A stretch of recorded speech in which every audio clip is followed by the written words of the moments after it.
भव्यात्माओं, आप सब अच्छी तरह से जानते हैं कि एक दूल्हे राजा विवाह करने के लिए जा रहे थे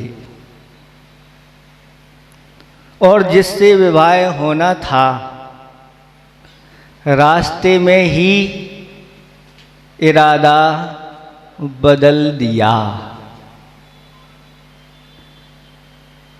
क्या इरादा बदल दिया? कि अब मैं जिससे विवाह करने जा रहा हूं वो मेरा निर्णय सही नहीं है और अपना निर्णय बदल दिया और अब मैं विवाह करूंगा तो ऐसी वधू से करूंगा कि वह कभी मुझसे जुदा नहीं होगी। संसारी प्राणी विवाह तो करता है और एक बार नहीं अनंतों बार विवाह किया है और बार बार वधू को बदला है। लेकिन अगर एक बार ऐसा दृढ़ सिद्धांत हो जाए कि मुझे तो बस एक ही वधू चाहिए है, वह है मुक्ति रूपी वधू, और मुक्ति रूपी वधू से विवाह करने के लिए जो संकल्पित हो जाता है फिर वह हमेशा हमेशा के लिए इस संसार के विवाह आदि से छुटकारा पा लेता है। आचार्य श्री जी ने खाई को लिखा है, सीना तो तानो पसीना तो बहाओ मोक्ष मार्ग में या सही मार्ग में। यह संसारी प्राणी संसार के कार्यों में दिन रात एक कर देता है, पसीना पसीना हो जाता है और सीना भी तान करके चलता है, काम करता है, लेकिन वास्तविक सुख उसको नहीं मिलता। वह वहीं के वहीं खड़ा रहता है। मृग मरीचिका जैसी दशा उसकी हो रही है।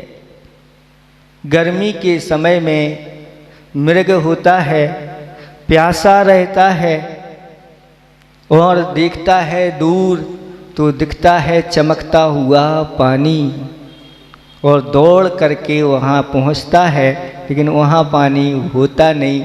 दूर फिर दृष्टि डालता है और उसको पानी दिखता है। दौड़े थक थक के प्राण गवावे जल नहीं पावे भटक भटक मरता।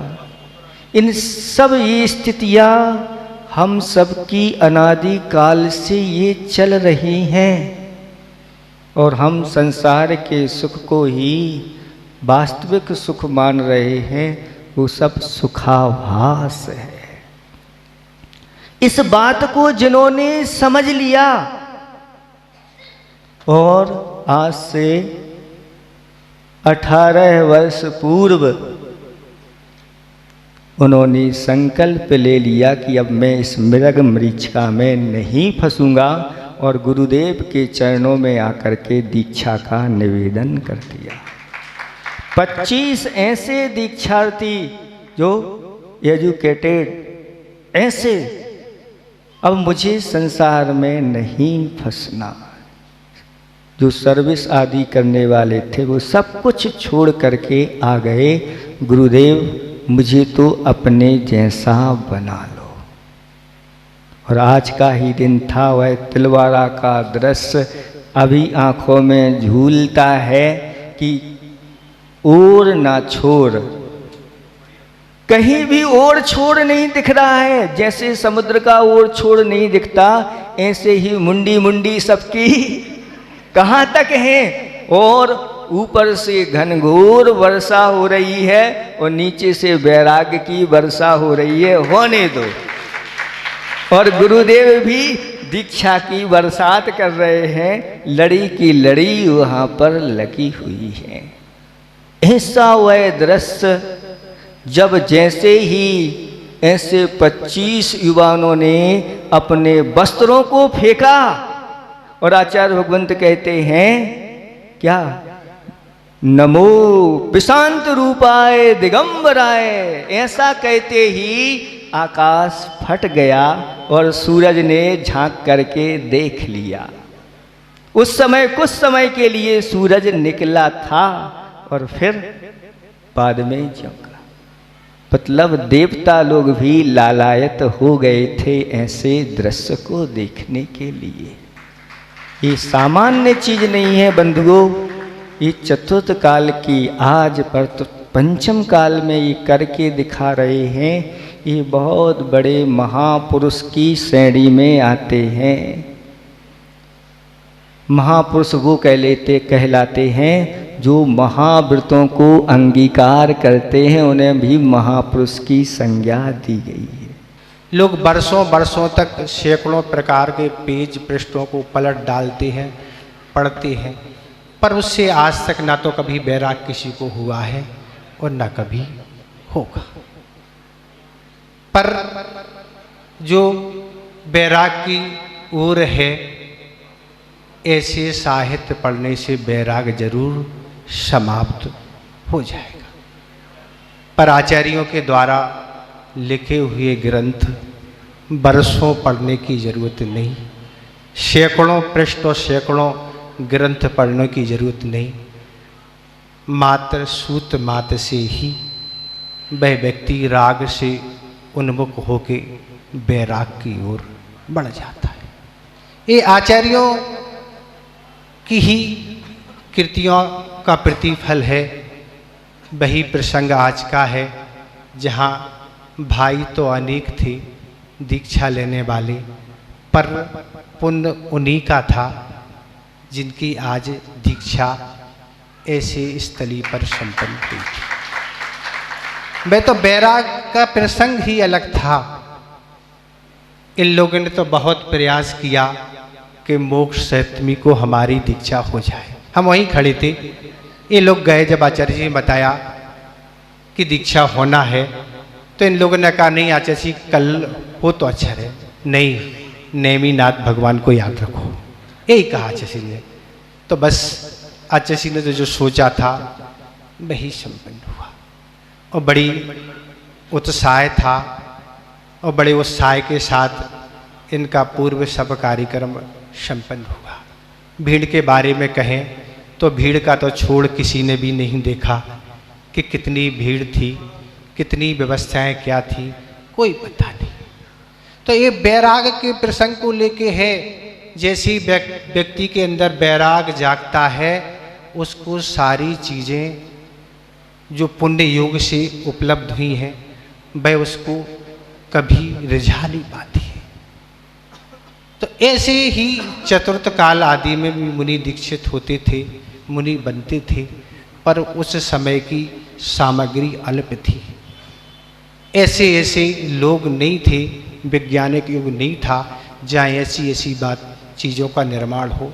पर आज तो दिन प्रतिदिन नई नई सामग्री आपके सामने आ रही है और जिससे मन को हटाना बहुत मुश्किल है। उस समय तो बैराग धारण करना फिर भी सरल था, पर आज सब वस्तुओं के बीच में हम बैठे हुए बैराग को धारण कर लें तो बहुत आश्चर्य की बात है। जहाँ सारी भोग सामग्री उपलब्ध है और फिर हम अपना मन उससे मोड़ दें और इस मार्ग को अपना लें जहाँ कठिनाई ही कठिनाई है। आपको कठिनाई लगती होगी पर हमें कठिनाई नहीं लगती।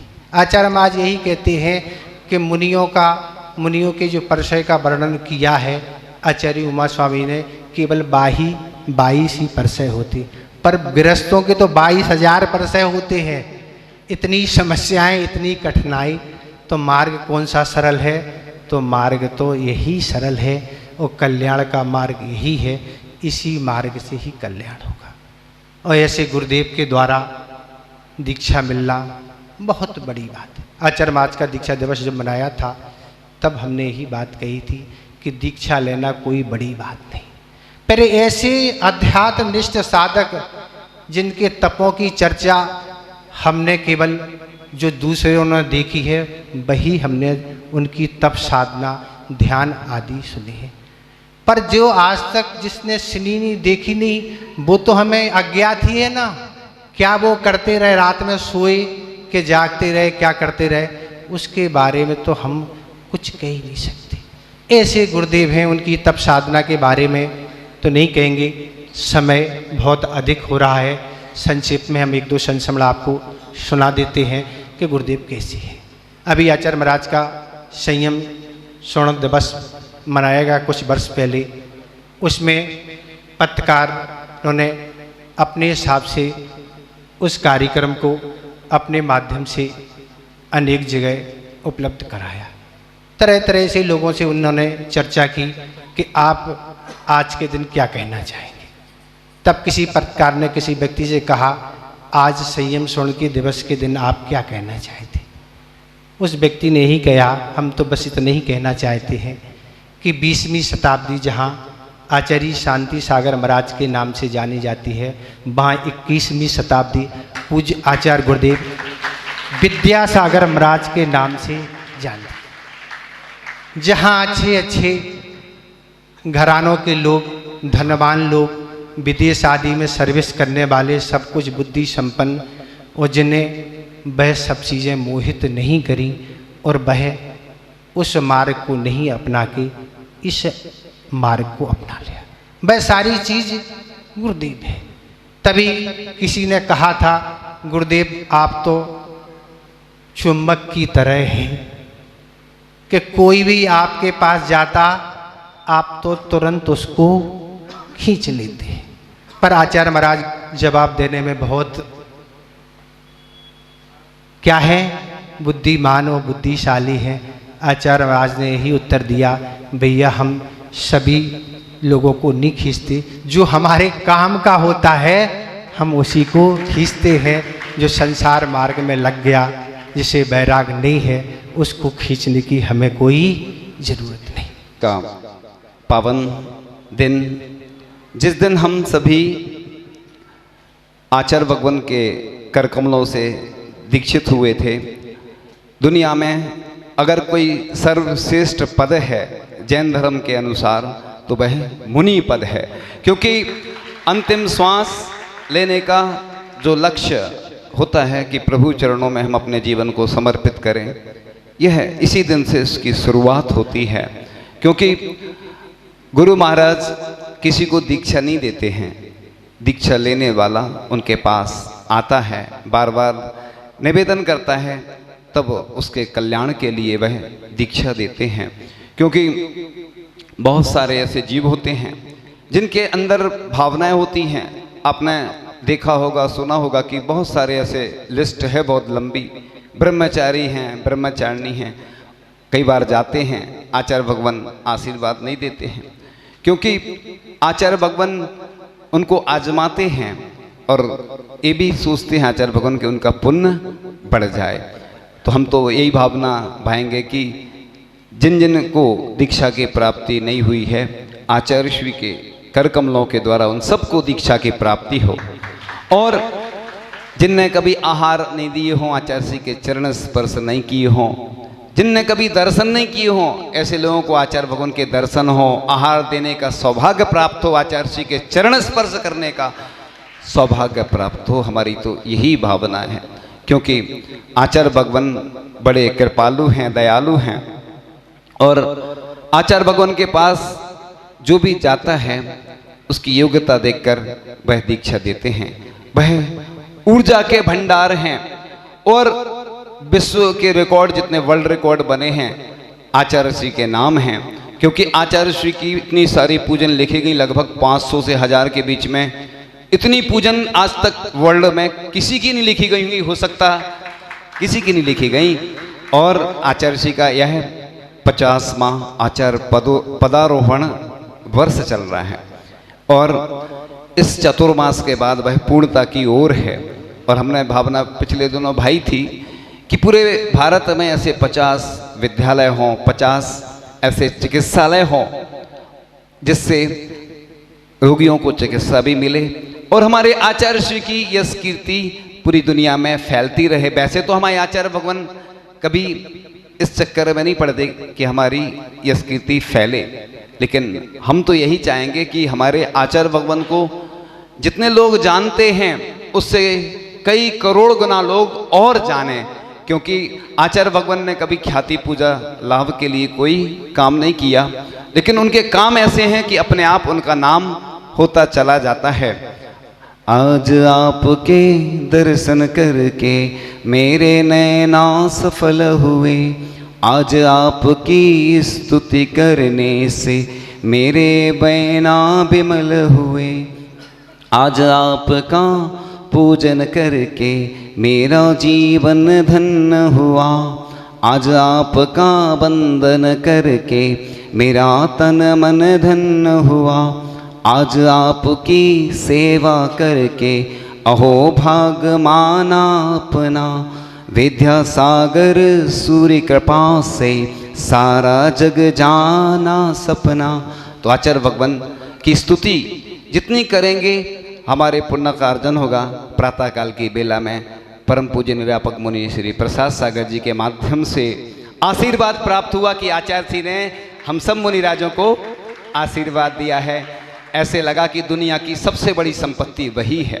लोग संपत्ति के पीछे भागते हैं, महावीर भगवान ने महल का त्याग किया शांति के लिए, और आप लोग महल ढूंढते हैं काय के लिए? क्रांति के लिए। तो अपने यहाँ जैन धर्म बड़ा शांति प्रदायक धर्म है और आचार्य भगवान हमेशा कृपा बरसाते रहते हैं। वह मानव जाति के गौरव हैं, जन जन के गौरव हैं।